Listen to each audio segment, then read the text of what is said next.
தமது பூர்வீக நிலங்களை விடுவிக்குமாறு கோரி முல்லைத்தீவு கேப்பாப்பிலவு பகுதி மக்கள் ஆரம்பித்த உண்ணாவிரத போராட்டம் 2வது நாளாகவும் இன்று வலுப்பெற்றுள்ளது. தமது பூர்வீக நிலங்களை விடுவிக்குமாறு கோரி முல்லைத்தீவு கேப்பாப்பிலவு பகுதி மக்கள் நேற்றைய தினம் உண்ணாவிரத போராட்டத்தை ஆரம்பித்திருந்தனர். கேப்பாப்பிலவு பகுதியில் ராணுவத்தினால் கையகப்படுத்தப்பட்டுள்ள தமது பூர்வீக நிலங்களை விடுவிக்குமாறு உண்ணாவிரதத்தில் ஈடுபட்டவர்கள் வலியுறுத்தினர். தமது பூர்வீக நிலங்களை விடுவிக்க கோரி பல முறைகள் போராட்டங்கள் மேற்கொள்ளப்பட்ட போதிலும் இன்னமும் நிலங்கள் விடுவிக்கப்படவில்லை என உண்ணாவிரதத்தில் ஈடுபட்டவர்கள் தெரிவித்தனர். உண்ணாவிரதத்தில் ஈடுபட்டுள்ள ஆறுமுகம் கணபதி பிள்ளை என்னும் நபர் சாகும் வரை உண்ணாவிரதத்தை முன்னெடுத்துள்ளதுடன் கேப்பாப்பிலவு மக்கள் சுழற்சி முறையிலான உண்ணாவிரதத்தை முன்னெடுத்து வருகின்றனர்.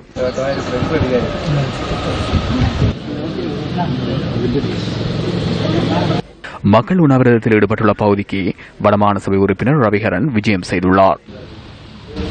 ஜனாதிபதி அவர்கள் வலியாமம் வடக்கு பகுதிக்கு வந்தபோது அந்த மக்கள் தங்களுடைய சொந்த காணிகளைத்தான் கேட்கின்றார்கள், வேறு யாருடைய காணிகளையும் கேட்கவில்லை.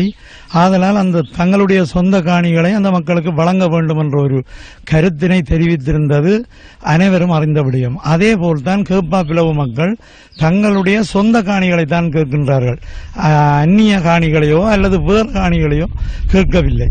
அப்படி இருக்கும்போது இந்த மக்களுக்கு மட்டுமே அந்த ஊர பஞ்சகம்.